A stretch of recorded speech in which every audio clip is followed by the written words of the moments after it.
j'analysais genre, ah, ça c'est tel type de roche. C'est juste que je comprenais en fait la dynamique qui s'était passée ici pour avoir des vallées, pour avoir des falaises, pourquoi il y a des strates, etc. En gros, c'est un peu ce qu'on veut passer déjà.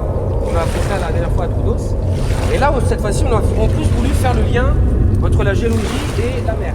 Parce que c'est un peu aussi le but. Donc il y a un peu toute une partie, une philosophie entre guillemets ambientale, c'est-à-dire que plus on connaît bien notre milieu, la terre sur laquelle on est ou la terre qu'on visite, et plus on a envie après de la conserver, ou plus on est informé sur comment conserver en fait nos paysages et notre terre, quoi. Et donc voilà. Donc du coup là on est, c'est ça, on est déjà fait. On est à Green Lagoon. Donc là voilà, on a Green Lagoon entre guillemets. Alors on va faire plusieurs trucs. On va d'abord parler un peu d'une plage, c'est quoi une plage, et après on va un peu expliquer juste l'histoire assez vite, assez rapidement, l'histoire de l'île de Chypre. Comment est-ce qu'elle s'est formée, pourquoi elle est aussi intéressante pour les géologues.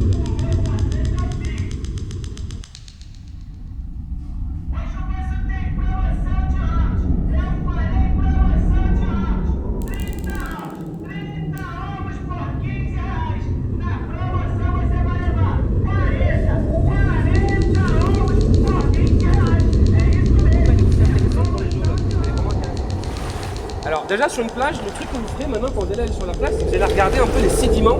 En gros, c'est le type de sable que vous avez. Et vous allez vous rendre compte que vous avez plein de types de sable. Et le type de sable, donc on appelle ça des sédiments, c'est important ce mot parce que je vais le réutiliser après, quoi. Et en fait, les sédiments, c'est des petits bouts de roche. C'est des bouts de roche qui ont été transportés jusque sur votre plage. Donc évidemment que le sable, il va avoir un lien avec le continent qu'il y a derrière. D'où viennent ces sédiments, quoi. Donc là, c'est pas compliqué. Vous avez en plus là, c'est un sédiment qui est assez proche de la roche serpentinite, etc. Et il y a aussi le côté granulométrie, c'est-à-dire la taille des sédiments, la taille du sable. Donc quand on est sur une plage de galets, genre en Bretagne, c'est vachement moins sympa. Des gros galets pour mettre sa petite serviette sur la plage que les petites plages de sable fin au Brésil.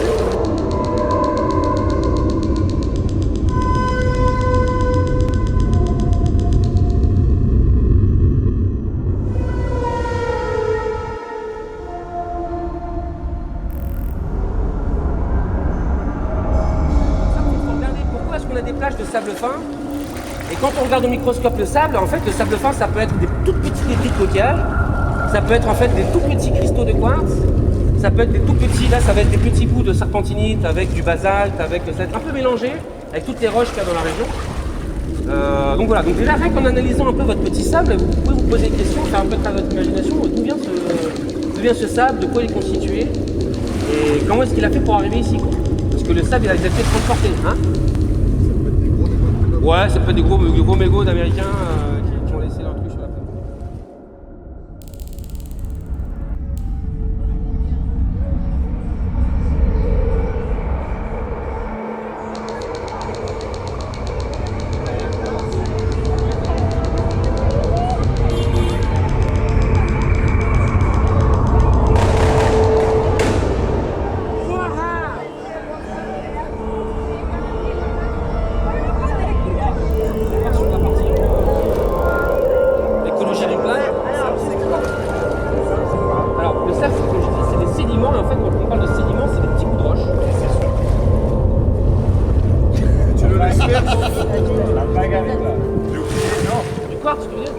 Non mais ça dépend comment, ce que j'ai dit c'est que ça dépend en fait d'où t'es.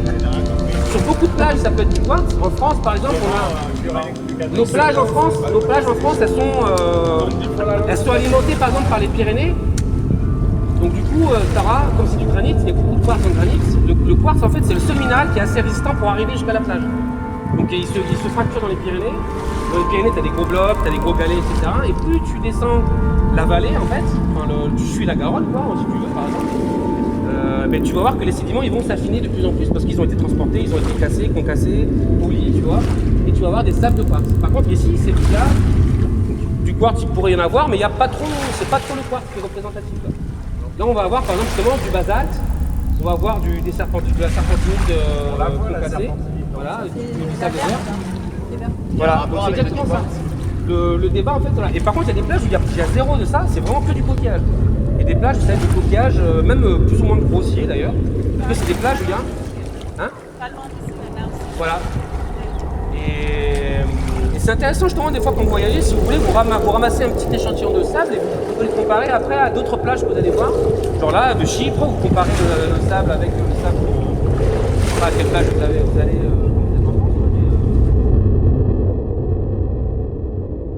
Oxum. Bananã. Não, Obá, que tem rosa. Isso. Ananã. Bananã. Xangô. Não? Xangô, essa preta?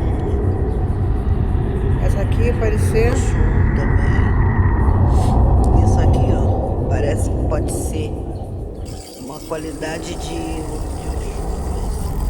Oxum Penhaçã. Oxum Penhaçã. Nanã. Obá. Oxum. Oxalá. Xangô. Essa. Pode ser um Oxum também. E essa? Essa aí eu não sei pra que seria não, cara. Mas. Exu. Exu? Não. Exu não. Vous savez, je vais juste faire le topo géologie, après on part sur l'écologie. Alors, ce qui est important de voir, c'est que Chypre, je vous montre là Ça, c'est une petite coupe de la géologie de Chypre. D'accord? Ça, c'est la carte géologique. Et en fait, ce qu'on voit, c'est que Chypre, en fait, c'est de la croûte océanique. Donc, quand l'océan, il se crée, en fait, est-ce que vous êtes un peu familier avec, genre, la tectonique des plaques, les plaques qui bougent entre elles? Bof. Alors, il faut imaginer que les plaques tectoniques, c'est comme un tapis roulant. Il y a un endroit où ça se crée, ça sort, et il y a un endroit où ça replonge vers le centre de la Terre. D'accord? Donc quand ça replonge vers le centre de la Terre, il y a un exemple que j'aime bien donner, c'est la cordillère des Andes. Parce que c'est le Pacifique qui revient sous l'Amérique latine. Et là, la force de compression de ce plongement, ça vous crée une chaîne de montagnes. Okay. D'ailleurs, regarde, j'ai une petite. Hop, c'est tout prévu, les gars. Vous avez les plaques tectoniques, d'accord? Donc ce que vous voyez, c'est qu'au milieu de l'océan, vous avez une chaîne de montagnes au milieu de l'océan Atlantique, là, par exemple. D'accord?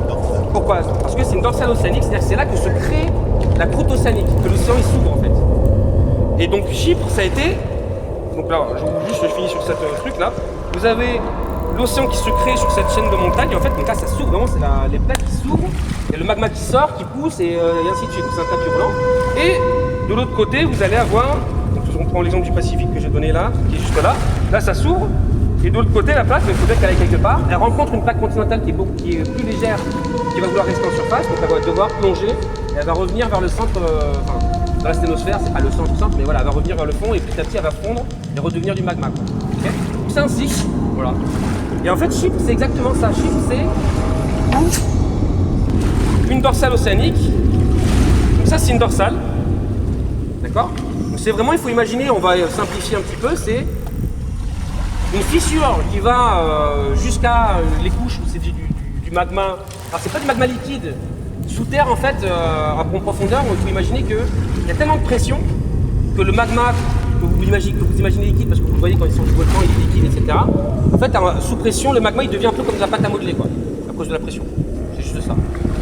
Bon, faut pas imaginer qu'il y a une mer liquide sous les continents, quoi. C'est pas vraiment l'image. Et en fait, il faut imaginer du coup une fracture où le magma va remonter. Et en remontant, il va pousser la croûte et en même temps il va refroidir. Donc, du coup, il va faire des petites écailles comme ça, il va créer de la croûte en fait. Et ça en fait, ce phénomène-là, ça va créer une séquence de roches bien particulière qu'on appelle des ophiolites. Et c'est ça, et en fait, trou d'os là, donc sur ma petite carte là, géologique, les ophiolites c'est ça. D'accord? Ça c'est un ophiolite. En fait, c'est une séquence de roches qui est bien particulière parce que c'est selon la profondeur où le magma va refroidir et va s'incruster, ça va donner un type de roche différente avec des minéraux différents.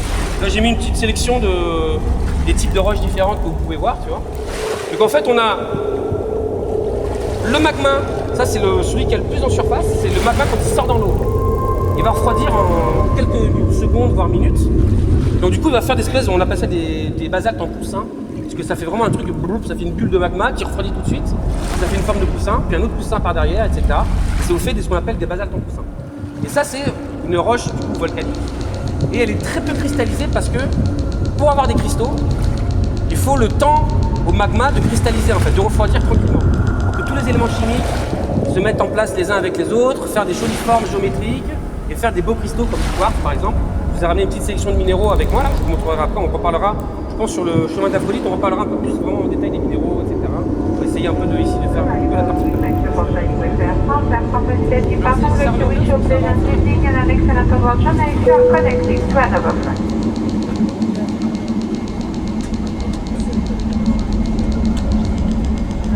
Pour votre confort, nous remercions les passagers qui requièrent une assistance à l'arrivée de bien vouloir attendre pour débarquer afin de faciliter la prise en charge au sol par nos prestataires d'équipe. This is a transfer passenger requiring assistance upon arrival. For your comfort, we ask you to remain seated until the end of this embarkation in order to enable our team to assist you.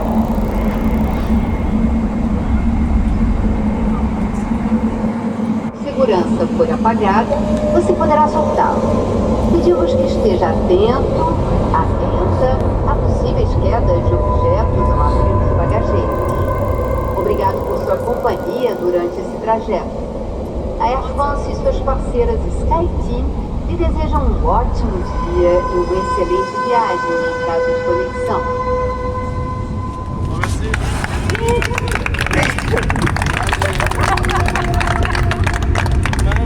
Ça va, vous ne brillez pas trop là au soleil, ça va? Pas trop. Bon, je vais faire plus